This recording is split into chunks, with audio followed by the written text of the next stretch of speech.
Assalamualaikum warahmatullahi wabarakatuh. Video kali ini saya akan menceritakan tentang Syekh Maulana Ishaq. Syekh Maulana Ishaq merupakan salah satu putra Syekh Jumadil Kubro yang mengemban misi dakwah menyebarkan agama Islam ke wilayah timur seperti Cempa, Sumatera, Jawa, dan wilayah sekitarnya. Maulana Ishaq lahir pada tahun 1317 Masehi di Nasrabad, India. Ayahandanya bernama Jumadil Akbar Al-Husaini atau Syekh Jumadil Kubro. Ibundanya bernama Putri Nizamul Muluk, keluarga Ajmakan. Syekh Maulana Ishaq mempunyai seorang istri, yaitu Nyi Saripah Pasai dan Dewi Sekar Dadu. Pernikahannya dengan Nyi Saripah Pasai dikaruniai putri bernama Dewi Saroh. Dewi Saroh merupakan istri Sunan Kalijaga, anggota Wali Songo yang mensiarkan agama Islam di tanah Jawa. Sedangkan pernikahannya dengan Dewi Sekar Dadu dikaruniai seorang putra yang bernama Maulana Ainul Yakin atau Sunan Giri. Sunan Giri adalah anggota Wali Songo yang mensiarkan agama Islam di tanah Jawa. Syekh Maulana Ishaq sebelum sampai ke tanah Demak, beliau singgah di Pasai, Aceh Darussalam. Maulana Ishaq tiba di tanah Jawa. Kala itu kerajaan Majapahit sedang bergejolak, diambang runtuhnya kerajaan karena terjadi perang saudara.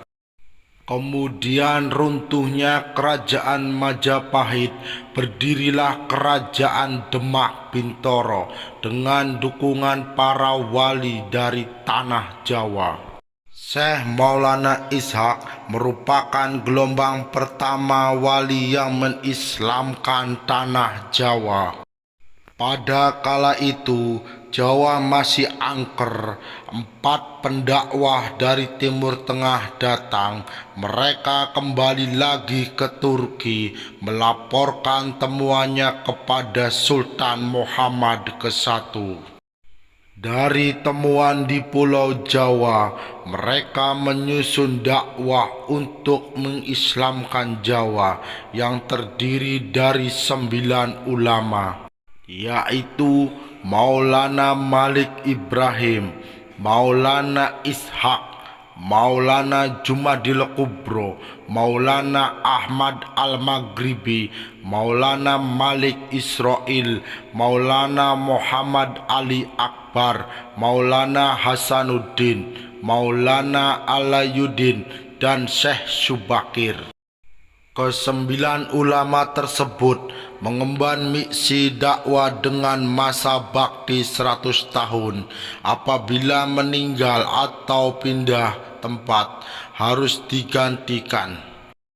Kedatangan ulama gelombang kedua yang terdiri dari 9 ulama yang juga dipimpin oleh Maulana Malik Ibrahim atau Sunan Gresik yang bertugas mensiarkan agama Islam di Pulau Jawa. Tugas Syekh Maulana Ishaq datang ke bagian Jawa Timur, yaitu daerah Blambangan. Kemudian Syekh Maulana Ishaq menikahi putri Adipati Blambangan. Pernikahannya hanya seumur jagung, dikarenakan Syekh Maulana Ishaq diusir dari tanah Blambangan karena diketahui menyebarkan agama Islam di tanah Blambangan kala itu. Kemudian Syekh Maulana Ishaq pergi menuju Tuban menemui saudaranya yang sama dari Pasai, Aceh Darussalam. yaitu Syekh Asmoro Kondi. Lantas Syekh Maulana Ishak berdakwah di daerah Semanding, Tuban. Dari Tuban, Syekh Maulana Ishak melanjutkan perjalanannya ke daerah Mancingan. Sebelum Syekh Maulana Ishak sampai di daerah Mancingan, di sana sudah ada yang menetap, yaitu seorang pemuka agama Buddha yang bernama Salaining. Kemudian berjalannya dengan waktu, Ki Salaining memeluk agama Islam dan mendirikan padepokan yang disebut Padepokan Kiai Salaining. Di padepokan Kiai Salaining ada dua putra dari kerajaan Majapahit yang bersembunyi dikarenakan Majapahit terjadi perang saudara.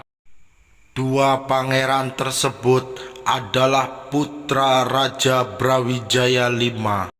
Akhirnya, dua putra mahkota dari kerajaan Majapahit pun memeluk agama Islam dan menjadi santri Syekh Maulana Ishak. Pada tahun 1458 Masehi, Syekh Maulana Ishak dan orang Jawa yang berada di Pasai kala itu, yang menjadi murid Syekh Jumadil Kubro, ayahanda Syekh Maulana Ishak. Mereka lantas pergi ke tanah Jawa menemui Raden Rahmat Ali atau Sunan Ampel dan sahabatnya Pangeran Kendali. Raden Rahmat Ali atau Sunan Ampel, sepupu Syekh Maulana Ishak, mendapat kedudukan terhormat di kerajaan Majapahit sebagai Multi Agung Islam Majapahit kala itu. Sahabat Syekh Maulana Ishak yang bernama Pangeran Kendali, beliau pun diangkat sebagai pahlawan agunging Majapahit karena telah mengalahkan Raden Gajah Narapati kala itu. Ketika kerajaan Blambangan sedang dilanda wabah penyakit, Syekh Maulana Ishak mengobati ribuan masyarakat Blambangan, termasuk putri Raja Blambangan, yaitu Dewi Sekardadu. Kemudian Syekh Maulana Ishak mengobati putri Raja Blambangan, Dewi Sekardadu, akhirnya sembuh. Kemudian Syekh Maulana Ishak menikahi putri Raja Blambangan tersebut. Syekh Maulana Ishak dalam dakwahnya menjelaskan tentang kebersihan kepada masyarakat Blambangan. Karena kala itu masyarakat Blambangan sedang dilanda wabah akibat tidak pernah menjaga kebersihan. Mendapat penjelasan dari Syekh Maulana Ishak tentang agama Islam adalah agama yang selalu menjaga kebersihan dan kesucian jasmani dan rohani. Kemudian Adipati Menak Sembayu tertarik dengan ajaran agama Islam yang dibawa oleh Syekh Maulana Ishak.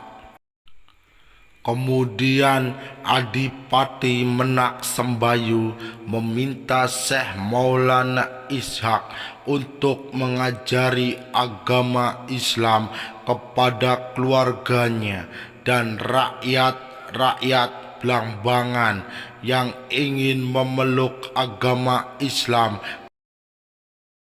Syekh Maulana Ishak juga dijuluki sebagai wali lanang oleh masyarakat Blambangan dan oleh Adipati Menak Sembayu.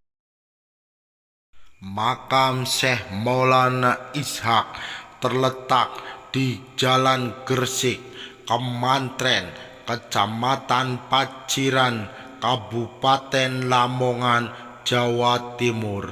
Makam beliau terletak di tepi Laut Jawa.